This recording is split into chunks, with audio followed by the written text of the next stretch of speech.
Hi, I'm Paul, and I'm going to try to fix the 17 things broken on my BMW. Hi, I'm Diane, and I'm going to assist Paul with the repairs. Get out of there, kid. So, in this video, we're going to show the 17 things that are broken. In future videos, we're going to try to fix them.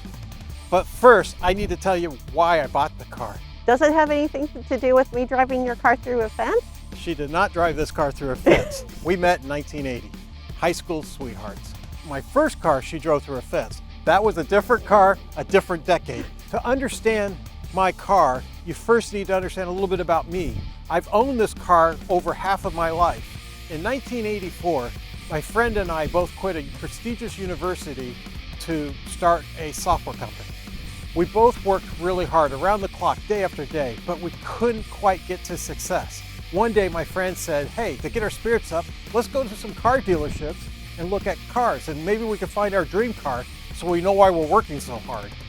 So we went around to car dealerships. At first I test drove a Porsche, but then later on I discovered the BMW convertible, and I knew this was my dream car. I liked the way it looked, the way it handled, I liked everything about it, except for I couldn't afford it. I never knew you test drove cars when you were younger. I know, it was kind of silly. We both actually took a bus to get to the car dealership to then test drive the car, so we pretended like we drove up. But we were young, we were kids. But it took forever.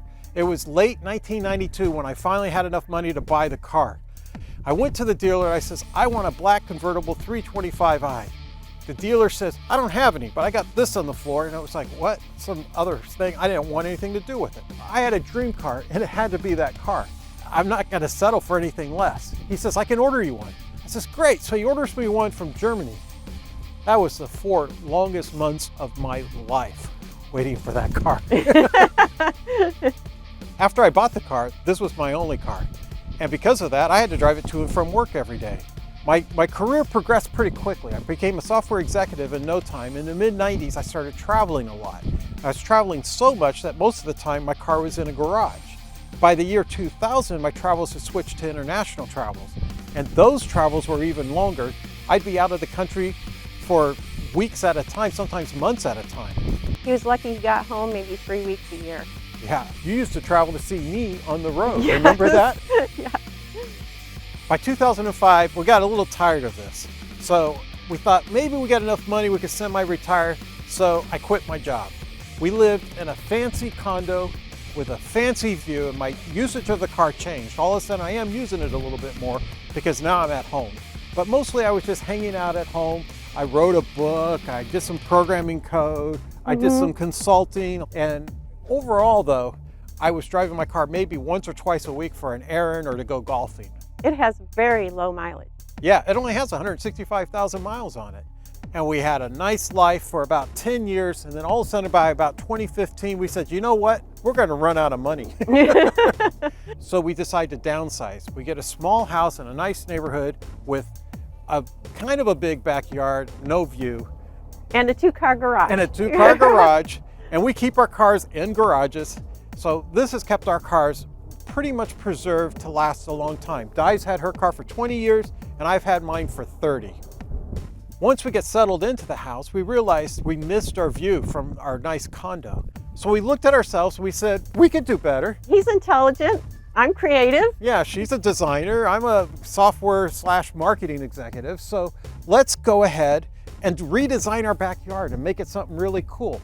And we did, but we did it ourselves. My brother taught me how to do concrete work.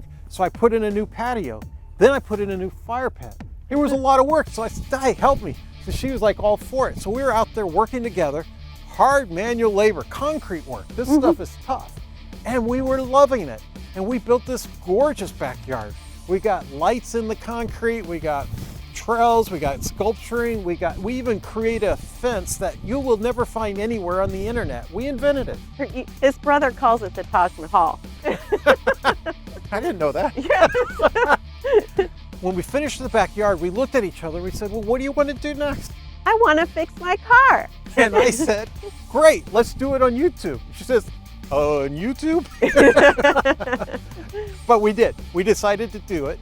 And we put out a video for her saying she's going to fix her car. And then her brakes and rotors failed. So she actually fixed her brakes and rotors. With his help, of course. Yeah, I helped, but she did all the ratcheting and everything. And so at the end of it, I said, you know what, Di? I'm jealous. I want to fix my car too. But you know what? Neither of us ever worked on cars before. We never even changed the oil on a car before. Well, that's not quite true. Remember that car you put through the fence? Oh, yeah. In high school, when I first got it from my uncle, I changed the transmission out. Oh, no. I can barely remember doing it. But other than that, we've never worked on cars. We're amateurs. We're definitely amateurs. But this has been fun. We hope you're having fun watching it. Now I want to do the same thing. So now I'm doing a video telling you why I want to fix my car. And now you understand why it has low mileage, why I'm the only owner, and how we got to where we're at. So let's start talking about what's broken on it. Okay. The first problem with my car is the rough idle.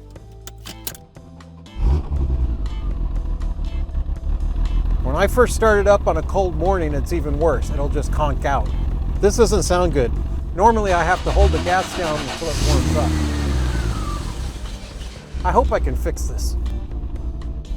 The second thing that's broken with my car is this light. It says washer fluid.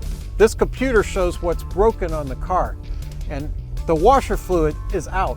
I haven't changed the washer fluid since about 1997. I won't put more washer fluid in this car because one day I was driving down 101 in the Bay Area, California, and I decided, hey, I got to clean my windshield. It's kind of dirty. It was in the middle of the summertime. I had the top up, and I pulled on the fluid, and when I let go, it kept spraying and spraying and spraying, and I couldn't get it to stop. I'm fighting with it. I'm doing whatever I can, and it's still spraying. It emptied out the entire reservoir. Finally, I hit an exit. I pulled over, and I stopped, and I said, no way I'm putting washer fluid in there again. This is something I'd like to fix. Believe me, the people on 101 did not like me that day. If you were behind me. You're laughing? You knew this story? No.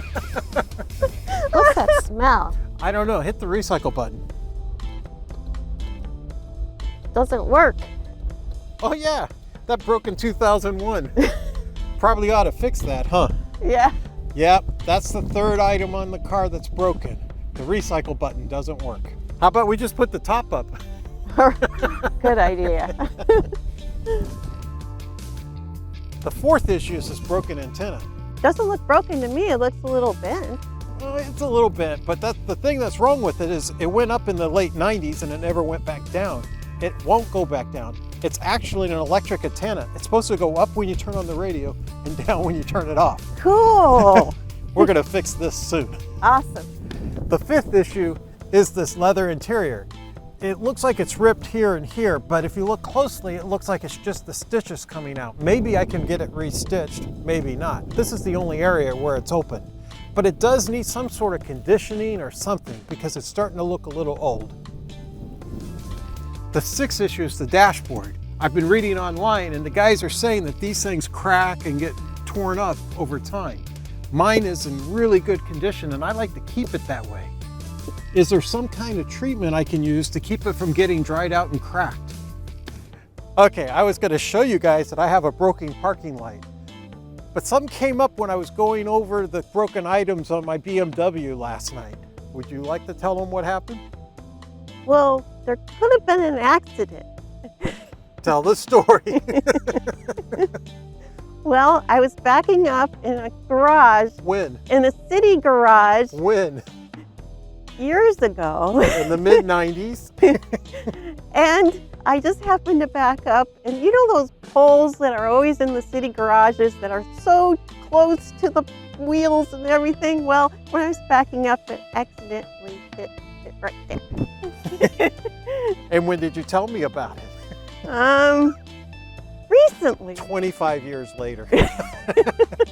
A quarter of a century goes by. There's a reason. I always wondered what happened here. I thought someone sideswiped me. This parking light doesn't work, and we're going to fix it. And I'll be fixing it. Someone's going to be in trouble.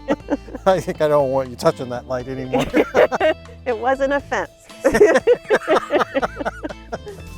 Issue 8 is my fog lights. One of them is cracked, and neither of them work. been a long time since I've sat in the back seat, Di.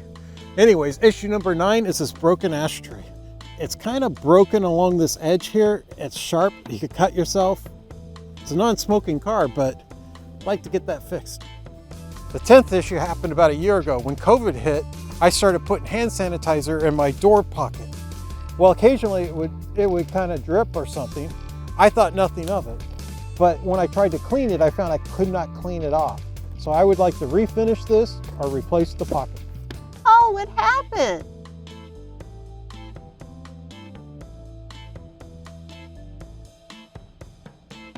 It wasn't me. The 11th item is the windshield Di says she didn't break. I like to replace the windshield as well as this trim, which is kind of a dull gold, whereas the rest of the trim is kind of a shiny chrome. I think there's something wrong with this trim. See these dings all the way across the door? That was done when we lived in that fancy condo. The problem is the guy who had the parking spot next to us, his wife would kick open her SUV door with her foot, and about once a month or so it would hit our door. One time, Di was inside the car cleaning when it happened. She called them out on it. They didn't apologize, they didn't fix it. Now it's my turn. I'm gonna fix it somehow. And while we're at it, there's little scratches like here, which might have been my golf clubs. What? I didn't do it? And there are little scratches over here that might have been my golf clubs. And a few other dings and scratches over the years. The question I have is, can I try to fix the paint job without having to pay for a brand new paint job? Oh, when's the last time you cleaned the carpet? The 13th issue is the carpets. Believe it or not, these are the original carpets that came with my car in 1993. The 14th issue is this engine. It needs to be pampered, and there's a lot that can be done here, and I don't know when any of it has ever been done. For example, I don't think the spark plugs have ever been changed. I've been watching some YouTube videos, and it looks like if you change the distributor cap and rotors, you can actually get more performance because those wear out. There's a slight oil leak underneath the engine, and I need to change the oil. I haven't changed the oil on this in my lifetime. I've always, well, let me rephrase that. I was gonna say, wow, that's pretty I bad. change the oil every time it needs it, whenever those little stickers they give you tell you to bring it back and get it done. But I've never done it myself. I want to change the oil myself. I want to get down there. I want to look at it. I want to know if that oil plug is good. I want to make sure all of it is working right.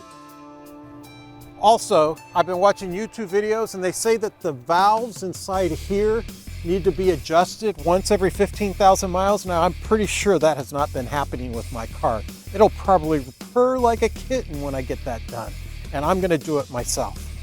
I don't know when the timing belt was fixed. It could have been 20,000 miles ago or 100,000 miles ago, but it wasn't me. It would have had to have been some mechanic who did it on their own. And I don't think they just voluntarily do things. So I'm really worried about the timing belt. And if there's anything else I find while I'm working on it, I will fix that as well and film it and put it on YouTube. The 15th issue is these weather seals. When it rains, it drips all over me. I can't stand it. I wonder if I can replace it. Do you think 30 years is too long for a weather seal to last? The 16th issue is how I have to lock and unlock my car. When I go to the store, I get out of the driver's seat, I walk around back here, and I lock the car like this. When I get back from the store, I come back to the trunk and unlock it like this. The reason why is 2 years ago, the passenger side door locked up. It won't even turn. And about 2 months ago, the driver's side door got locked with the key in it. I couldn't get the key out and I couldn't unlock it. So I had to call a locksmith. Now I don't touch those doors. So here's the question. Can you change and fix your locks yourself?